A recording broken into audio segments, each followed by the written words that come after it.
آج دنیا میں 3 ایسے شہر ہیں جس کے بارے میں آپ صلی اللہ علیہ وسلم کی خواہش تھی کہ مسلمان اس شہر کو فتح کرے۔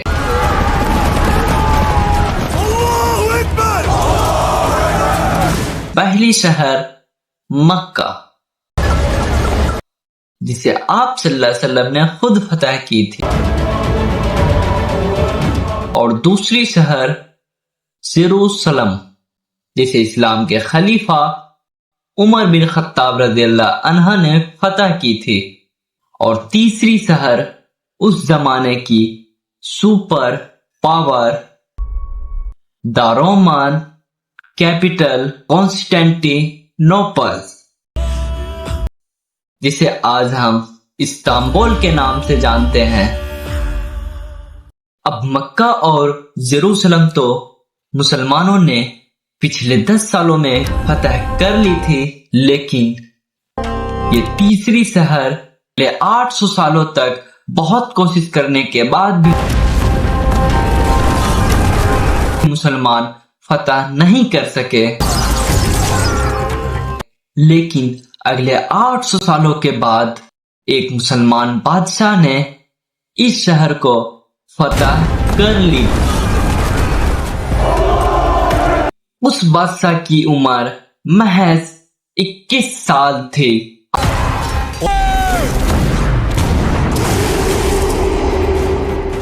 آپ صلی اللہ علیہ وسلم نے فرمایا تھا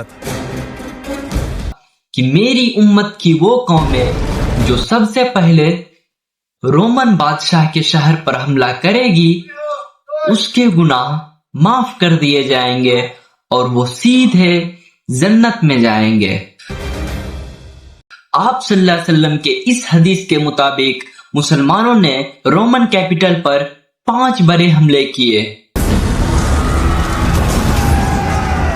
آپ صلی اللہ علیہ وسلم کے بعد مسلمانوں کی فوج نے رومن امپائر پر حملہ کر دیا، اور آخر خلیفہ عمر بن خطاب کے دور میں مسلمانوں نے رومن اور پارسین امپائر کو ڈسٹرائے کر دیا، اور حضرت عمر بن خطاب کی ریاست اتنی تیزی سے پھیلی کہ مسلمانوں نے صرف 10 سالوں کے اندر یہ سارا علاقہ فتح کر لیا۔ یہاں پر ایک بہت ہی انٹرسٹنگ پوائنٹ ہے، خلافت راشدہ صرف 30 سالوں میں مدینہ سے کانسٹینٹی نوپل کے اتنے قریب پہنچ چکی تھی جس سے آگے صرف تھوڑا سا راستہ تھا۔ لیکن خلیفہ عمر رضی اللہ عنہ کے بعد مسلمانوں کو یہاں سے یہاں تک پہنچنے میں 800 سال لگ گئے۔ اس بات سے آپ اندازہ لگائیں کہ خلافت راشدہ کی طاقت کیسی تھی۔ آخر 300 سالوں کے بعد خلافت راشدہ دنیا سے ختم ہو گئی، جس کے بعد مسلمانوں کے نئے لیڈر حضرت معاویہ بنے، اور لیڈر بننے کے بعد جب آہستہ آہستہ ان کی طاقت بڑھنے لگی، انہوں نے پہلی بار مسلمانوں کی فوج کو آگے بڑھنے کا حکم دیا۔ اسی کے ساتھ مسلمانوں کی پہلی فوج کانسٹینٹی نوپل پر حملے کے لیے روانہ ہوئی،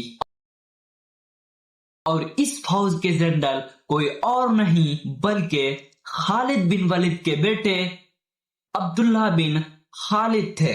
اور آپ صلی اللہ علیہ وسلم کے حدیث کے کارن بہت سارے مسلمان اس فوج میں شامل ہوئے، جن میں سب سے بڑے صحابی تھے ابو ایوب انصاری۔ خالد بن ولید کے بیٹے نے کئی دن تک رومن امپائر کی کیپٹل پر حملے کیے، لیکن آخر بہت کوششوں کے بعد بھی وہ اس شہر کو فتح نہیں کر سکے، اور مسلمانوں کی فوج یہاں سے واپس چلی گئی۔ اس کے بعد ایک اور فوج نے بھی حملہ کیا، لیکن وہ بھی اس شہر کو فتح نہیں کر سکے۔ آخر کئی حملوں کے بعد معاویہ رضی اللہ عنہ نے کانسٹینٹی نوپل کو فتح کرنے کے لیے ایک بہت بڑی فوج بنانے کا حکم دیا۔ اسی کے ساتھ پوری امپائر سے لوگ اس فوج کی طرف بڑھنے لگے۔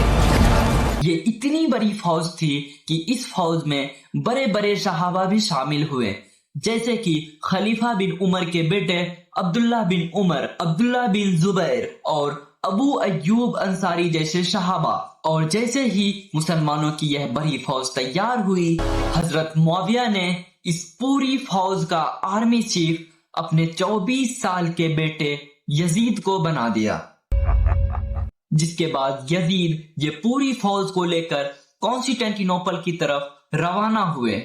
اس فوج میں کچھ صحابہ اس بات سے بالکل خوش نہیں تھے کہ فوج میں بڑے بڑے صحابہ کے ہوتے ہوئے یزید جیسا آدمی اس پوری فوج کا آرمی چیف تھا، کیونکہ یزید اس سے پہلے کوئی بڑی جنگ نہیں لڑی تھی اور اس کے پاس کوئی جنگ کا ایکسپیرینس نہیں تھا، لیکن یہ بات ایکسپٹ کر لی اور فوج میں شامل ہو کر کانسٹینٹینوپل کو فتح کرنے کے لیے روانہ ہوئے۔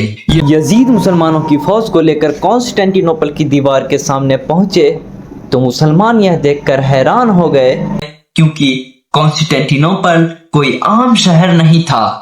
اس شہر کے سامنے ایک نہیں بلکہ 3 لمبی لمبی دیواریں تھی، اور ان دیواروں کے سامنے ایک بہت بڑی خندق بنی ہوئی تھی جسے پانی سے بھر دیا گیا تھا۔ اس شہر پر صرف ایک ہی سائیڈ سے حملہ کیا جا سکتا تھا، کیونکہ باقی تینوں سائیڈ پر سمندر تھا، جس کی وجہ سے یہ شہر کانسٹینٹینوپل ایک اتنا سیکیور شہر تھا کہ پچھلے کئی صدیوں سے یہ شہر رومن امپائر سے کوئی نہیں جیت سکا تھا۔ تو اب جیسے ہی مسلمان اس شہر کے سامنے پہنچے، یزید نے حملے کا حکم دیا اور جنگ شروع۔ کہا جاتا ہے کہ انہی حملوں کے دوران اس فوج میں ایک بہت بڑی صحابی ابو ایوب انصاری رضی اللہ عنہ بیمار پڑ گئے، اور ان کی زندگی کے آخری دن قریب آئے تو مسلمان ان سے آخری بار ملنے کے لیے جمع ہوئے۔ تو ابو ایوب انصاری رضی اللہ عنہ نے ان سارے مسلمانوں کو حکم دیا کہ خبردار، میرے مرنے کے بعد مجھے یہاں مت دفنانا، بلکہ میرے مرنے کے بعد میری باڈی کو اس شہر کی طرف آگے بڑھنا اور جتنا ہو سکے مجھے اس شہر کے قریب دفنانا۔ جس کے بعد مسلمانوں نے ایسا ہی کیا، اور جیسے ہی وہ فوت ہوئے، مسلمان آدھی رات کو رات کے اندھیرے میں ان کی باڈی کو لے کر آگے بڑھے اور بالکل شہر کی دیوار کے پاس پہنچ کر وہیں پر انہیں دفنا دیا۔ ابو ایوب انصاری کوئی عام صحابہ نہیں تھے، بلکہ یہ وہ صحابی تھے کہ اس سے بہت سال پہلے جب رسول اللہ صلی اللہ علیہ وسلم نے مکہ کو چھوڑ کر مدینہ کی طرف ہجرت کی، اور جب آپ صلی اللہ علیہ وسلم مدینہ پہنچے، مدینہ میں آپ صلی اللہ علیہ وسلم ابو ایوب رضی اللہ عنہ کے گھر میں رہا کرتے تھے۔ ابو ایوب رضی اللہ عنہ کے فوت کے بعد مسلمانوں کی حالت اور بھی خراب ہونے لگی، اور بہت کوششوں کے بعد بھی یزید اس شہر کو فتح نہیں کر سکا، اور آخر پوری فوج کو لے کر یزید واپس چلا گیا۔ اتنی کوششوں کے بعد بھی یہ شہر فتح نہیں ہو سکی۔ یہ تھی کانسٹینٹینوپل کو فتح کرنے کی پہلی کوشش، جو مسلمان ہار گئی۔ اس سے مسلمان اتنا کمزور ہو گیا کہ اگلے 40 سالوں تک کانسٹینٹینوپل کی طرف جانے کا سوچا بھی نہیں۔ اسی طرح دوسری بار 40 سالوں کے بعد مسلمانوں کی فوج کانسٹینٹینوپل کی طرف روانہ ہوئی۔ اس بار یہ جنگ کوئی عام جنگ نہیں تھی، کیونکہ اس بار مسلمانوں کی فوج میں قریباً 1.5 لاکھ سولجر تھے اور کئی 100 کشتیاں تھی۔ ایک بار پھر مسلمانوں کی نیوی گولڈن ہارن کی طرف تیزی سے بڑھنے لگی، لیکن پھر پچھلی بار کی طرح گولڈن ہارن چین سے گری ہوئی تھی۔ مسلمانوں کی کئی کوششوں کے بعد بھی یہ چین نہیں ٹوٹی۔ مسلمان کئی عرصے تک یہاں رکے، لیکن مسلمانوں کی خیمے میں ایک بیماری پھیلنے کی وجہ سے ہزاروں مسلمان شہید ہونے لگے، اور کچھ ہی عرصے بعد مسلمانوں کی یہ فوج کانسٹینٹینوپل کو فتح کیے بغیر واپس لوٹ گئی۔ کانسٹینٹینوپل کو فتح کرنے کی دوسری کوشش جو مسلمان پھر سے بری طرح ہار چکی تھی۔ اس کے کئی عرصے تک مسلمانوں نے کانسٹینٹینوپل